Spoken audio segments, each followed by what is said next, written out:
Hi everyone and welcome back to Venus Pages. Today we're talking about the poem The Anniversary by John Donne. As usual, we'll start with a summary and then move on to the line by line analysis.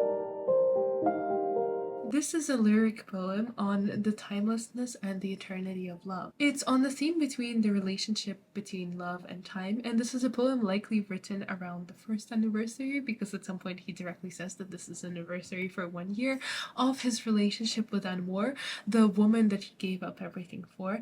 And the central focus within this poem is that love is immortal and that even it's lasting longer than death, it will continue to live even after death, to reign for all their lives. Within the first stanza, he emphasizes how much time has passed since they've met each other, how everything is older by a year. Even in death, we will remain together through our souls. And the final stanza emphasizes that they will be thoroughly blessed and united for eternity. Structurally, there are 3 stanzas of 10 lines each. There is an even number of lines, and there are rhyming couplets all the way through. AA, BB, CC. And this, of course, is significant as it mirrors this idea of two people who are so deeply in love that everything that they do in life is through the lens of love. So they're always together. Everything they do is because they are with their soulmate, with their partner. So even the structure of the poem follows that with AA, BB, CC. It's a couple perfectly complementing each other. The idea of the romantic relationship in its entirety, no matter the form, no matter the time, they remain a force to be reckoned with because they are a couple. There are some half rhymes and sight rhymes throughout, highlighting that they're not exactly the same, that they're their own distinct people, but it doesn't matter because overall, structurally and poetically, the poem remains intact. So that whatever they do, it complements each other. It's what makes them special. And there are also quite a few lines here that are far simpler in rhythm and meter that really bring the point home, like only our love has no decay. It's quite straightforward, largely monosyllabic, and among the rest of the lines, it really emphasizes that their love is timeless, whereas all the other things aren't. So do look out for those lines, and let's move on to the more detailed analysis. All kings and all their favorites, all glory of honors, beauty's wits. The sun itself, which makes times as they pass, is older by a year now than it was, when thou and I first one another saw. All other things to their destruction draw, only our love has no decay, this no tomorrow has, nor yesterday. Running it never runs from us away, but truly keeps his first, last, everlasting day. All kings and all their favorites, so the royals, all the men at court. He then continues with this asyndetic list: all glory of honors, beauties, wits, the sun itself. Honor, beauty, wit, these are notions that are traditionally associated with the nobility through the stories that we have of chivalry, the idea that knights are the epitome of chivalry. So it was believed that these values were really only associated with like the nobility because they were the ones who could truly practice them rather than focus on earthly material monetary affairs like the working class people would. And he's emphasizing here that, yeah, sure, the upper classes are supposed to set the example, but really no matter who sets the values and no matter the values you possess, time has passed. Everyone has aged by a year. And he also draws attention to these beautiful values to say that, yeah, all of these things have passed, all of these things have aged, but the thing that does not pass, the one true value that it should be remembered and emphasized, is love. The sun itself, which makes time, is older. So even though the sun makes time, the sun is the one to rise and go up over the earth, and that's how we measure our days. So the sun is the one who makes time, but even the sun is not immune to its own passage. The sun is its own demise in a way. It sets about its own decay because yes, the sun ages too.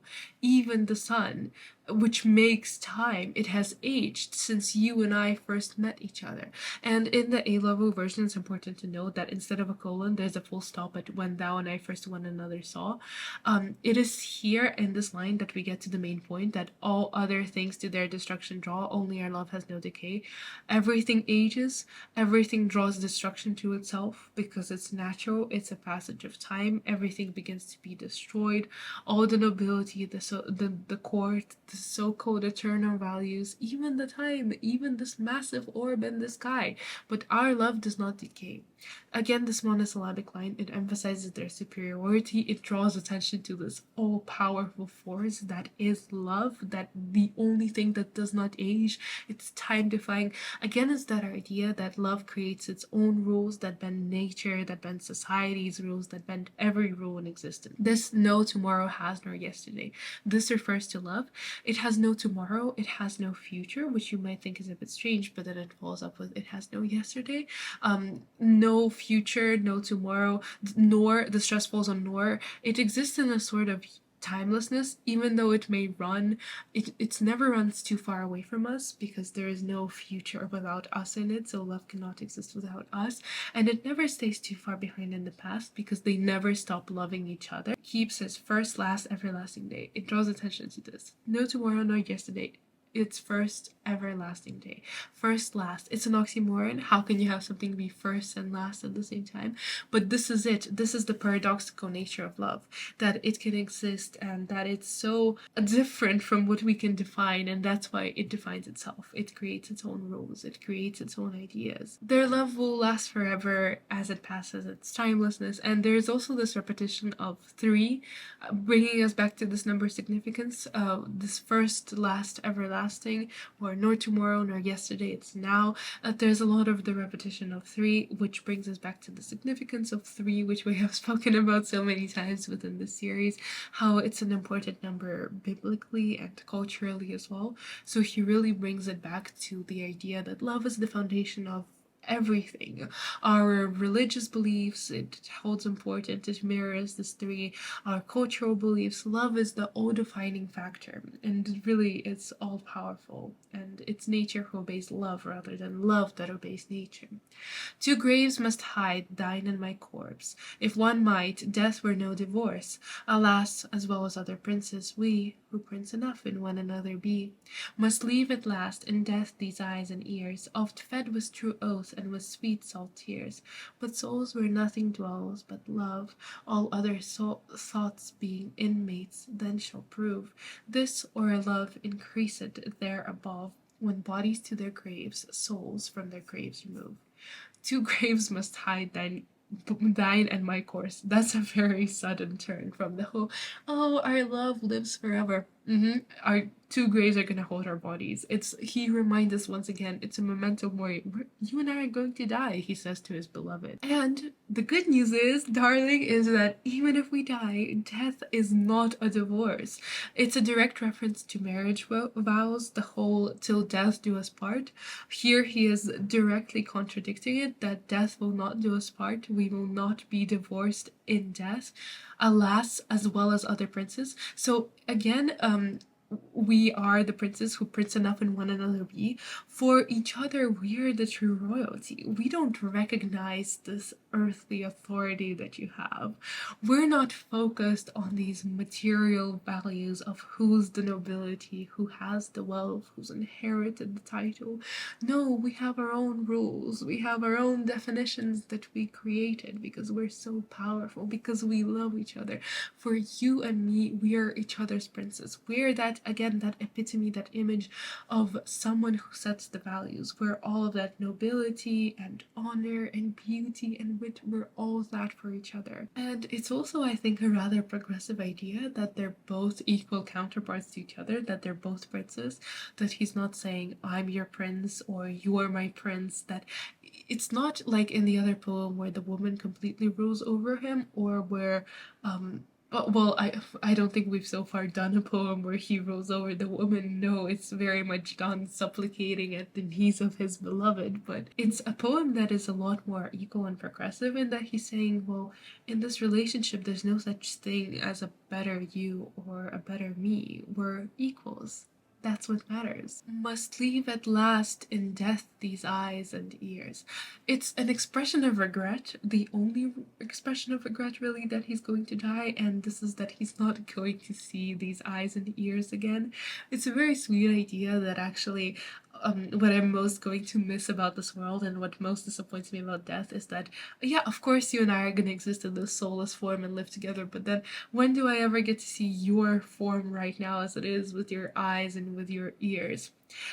These body parts of his beloved, oft fed with true oaths, with sweet salt tears. It's again an oxymoron, sweet salt tears, and it's explaining basically that it's a very sad parting, but it's sweet at the same time because Don believes that they'll be reunited, that it's not really a parting, it's a corporal parting. It's only a temporary way, and really in every way that matters they'll remain together forever. So it's just the body, the shell that we leave behind, and our souls ascend to the sky.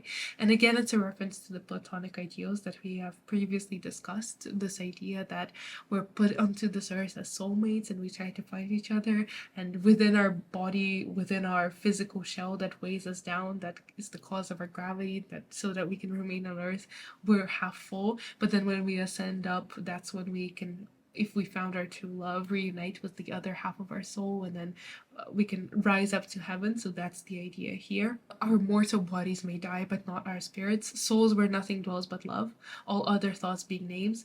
In other words, when you're in love, everything else becomes secondary.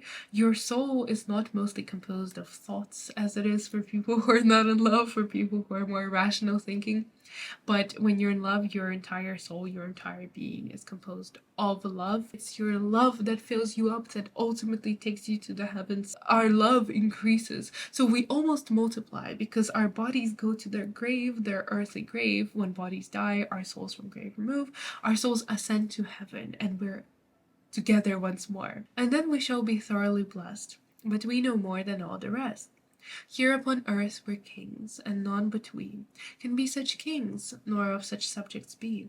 Who is so safe as we, where none can do treason to us, except one of us too? True and false fears let us refrain. Let us love nobly, and live, and add again years and years unto years, till we attain to write 60. This is the second of our reign. And then we shall be thoroughly blessed. So once our souls have risen, we will be entirely blessed by God, because we truly love. Thoroughly blessed. Again, this idea that true blessing can only come up there. That's the final judgment, and everything on earth, nobody can judge me but God, is the phrase. So here, that's what he's saying, that they'll be thoroughly blessed. But we know more than all the rest. So yes, we'll be thoroughly blessed, but we will be among our equals.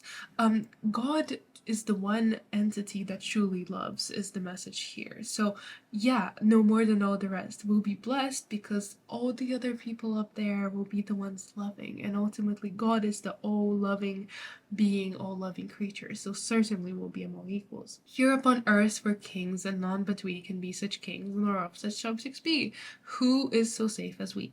So, but upon the earth they're kings and they don't have their equals because they're the ones who truly love, who love like no other. But up there in heaven, that's when they'll find their equals, because again, everybody is loving amongst their own, amongst the eternal and heavenly glory. Who is so safe as we?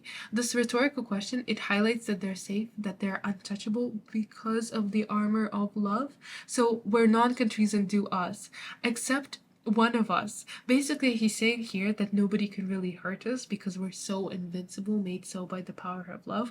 The only people who can truly hurt us is us. If one of us betrays the other, only you can hurt me and only I can hurt you, in other words. But then he follows this up with saying, true and false fears let us refrain. So let us love nobly and live and add again. So this fear of betrayal, he's saying, is false. So, and well, of course there are other true feelings and true fears, but this particular one is false because you and I are not going to betray each other, obviously. So true fears, of course, that we may somehow become separated, but he's saying, let us refrain, like, let us not think of these false fears, because let us simply love nobly. Let us simply love, and we will live again once more. Through love, through simply having faith, through loving once more, we can do it. We can live, we can love together, so there's no need for these earthly fears, these earthly weights that weigh you down. And this is possibly a reference to Catullus' lines, because the Roman poet famous for his love poems. Again, we see this construction of "let us." Again, this slightly Latin construction, the call to action. Let us live years and years and years until we get to write three score. So three score is actually 60 years old. A score, because a score I believe is 20, so a three score would be 60, I think, if I am correct with that. So it's amusing to the modern ear for us, because it's like, I hope we live to 60.